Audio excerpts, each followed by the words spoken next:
बर' थुनलाइ आफादनि 63थि बोसोरारि जथुम्मानि दिनै 3थि सान आरो बेनि गिबि हाबाफारि हिसाबै गुबुन गुबुन हारि माहारिनि हारिमुआरि हान्जाफोरखौ लानानै जों गोजोन हान्जा सुरदों। बेनि थांखियानो जाहैबाय गुबुन गुबुन हारि माहारिफोरनि अनसायनाय लानानैसो बर' राव आरो थुनलाइया गासै बिथिङाव जौगानो हागोन। मानो होनब्ला मोनसे रावा मोनसे हारिनि गेजेरनि बेंखनावल' थायालासिनो बे गुबुन गुबुन हारि माहारिनि अनसायनाय मोनोब्ला बे बर' रावा अब्ला मोनसे लिंक लेंगुवेज हिसाबै मोनसे फालांगियारि बिथिंनि राव हिसाबै बा गुबुन गुबुन मानसिफोरा फोनांजाबारि राव हिसाबै बेखौ बाहायगोन। अब्ला बे रावा गासै बिथिङाव जौगानो हागोन आरो लोगोसे समाजाव गुबुन गुबुन हारि माहारिनि जि हारिमुआरि गोरोबलायनाय बेजोंनो खौसेथि आरो गोजोननाया फैयो। आरो बर' थुनलाइ आफादा बर' राव थुनलाइखौ सिबिनायजों लोगोसे बर' माहारिखौ अनसायनायजों लोगोसे गुबुन गुबुन हारि माहारिनि मानसिफोरखौबो गोजोन खौसेथियाव लाखिनानै दावगालांनो थाखाय मिजिंथियो।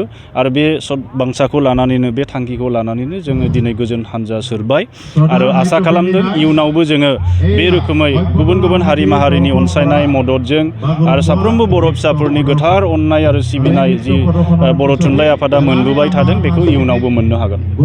बेनिफ्राय नुबाय जोङो माने दायो बर' रावा जिहेतु गोजौ थाखोआव जौगाखांबाय खिन्थु बेराफारसेथिं माने माखासे बिजोंखौ बुथारनो थाखाय आसाम सरकारा माबाफोर थासारि खालामबाय थादों बे थारैनो नामा? जेरैबायदि इंराजि दायो 6 थाखोनि इंराजि जाबसिननानै नंगौ भारत नाङै मोनसे गोदान सोलोंथायारि खान्थि सरकारा लाबोदों जायखौ NEP 2020 होननानै बुंदों।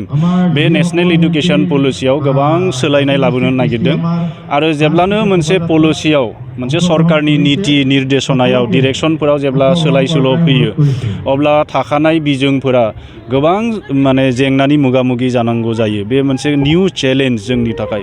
नाथाय बेबायदि नङा जे बे चेलेन्जफोरखौ जों माने मोगा मोगि जानो हानाय नङा बे नङा। सम एसे लागोन नाथाय बेफोर जेंनाफोरखौ जों सुस्रांनो हागोन। आरो सेपारेट पलिसि फर बर' मिडियाम इडुकेसन बे बाथ्राखौ जों सानबाय थानाय जादों आरो बेखौनो मोनसे सिंगल आउट एजेन्डा हिसाबै लानानै इयुनाव बर' थुनलाइ आफादा खामानि मावनो थाखाय जों सानगोन। मानो होनोब्ला बड'फा उपेन्द्रनाथ ब्रह्मनि दैदेननायाव बड'लेण्डनि थांखिजों मोनसे जुनिया हाबाफारि लानानै बर'फ्रा सोमावसारबोदों जुजिबोदों। बेनि गेजेरजों गोबां रोखोमनि जों बायदिसिना सरकारि उनाव मददखौ जों मोननो हादों। दिनै पलिटिकेल एरेन्जमेन्टनि बुं काउन्सिल जों मोननो हादों। राव थुनलाइ हारिमु जौगानायनि माखासे रांखान्थियारि जौगानायनि जों थामोनथायखौ मोननो हादों।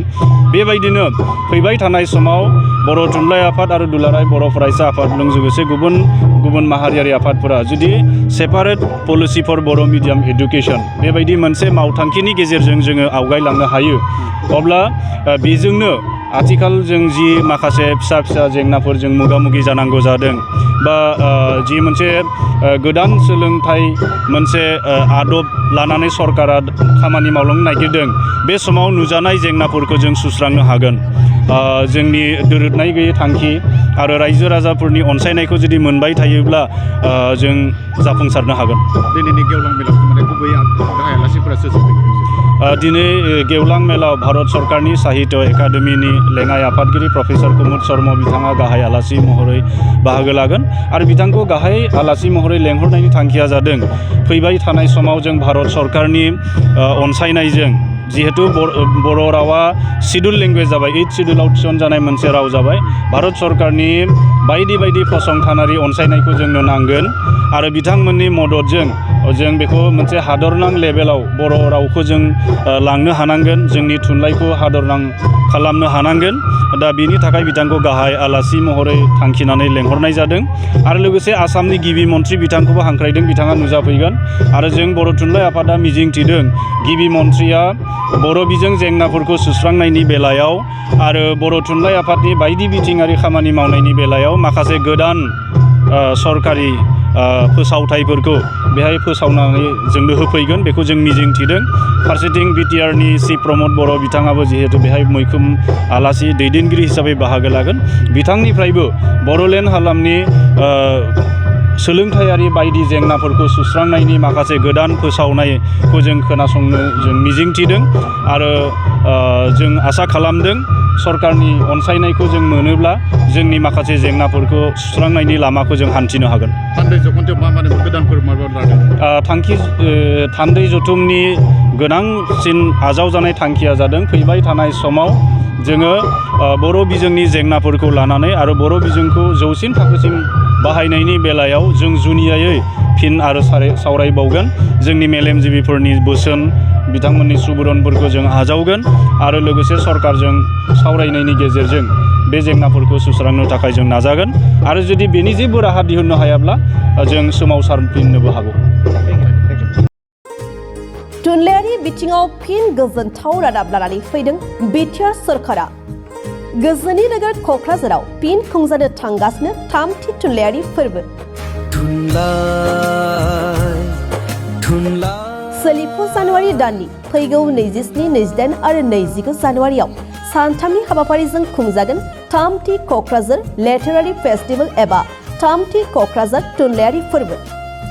बिटिआर सरकारनि बानजायनायाव सिगां बोसोरफोराव खुंबोनाय बायदिनो देग्लायबो बिटिआरनि गाहाय राजथावनि गोजोननि नोगोर क'क्राझारनि सान्दामारियाव थानाय बड'फा कालचारेल कमप्लेक्सआव सानथामनि हाबाफारिजों खुंनो लादों थामथि क'क्राझार लिटारेरि फेस्टिभेलखौ।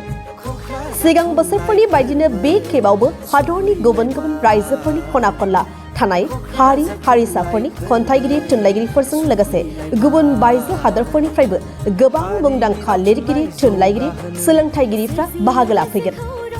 थुनलाइ मुलुगखौ दावगाहोनो हादरनि खना खनला थानाय हारि हारिसाफोरनि राव थुनलाइखौ सोराङाव लाबोनो मुलुगनाङै थुनलाइगिरिफोरनि गेजेराव लोगो हमलायनाय खाबुनि गेजेरजों गाव गावनि राव थुनलाइनि सोमोन्दै मिथिहोलायनाय रायलायनाय आरो सोमोन्दोखौ गोख्रों खालामनायनि मोनसे जौसां खालामनानै होनायजों लोगोसे गोजोन अनलायनाय गोरोबलायनाय फोथायलायनायनि मोन्थोरखौ लानानै खुंनो लानाय बे थामथि थुनलाइयारि फोरबोआव बाहागो लाफैनो हाबाफारिखौ जाफुंसार होफैनो बयखौबो खावलायदों खुंफुं आफादा।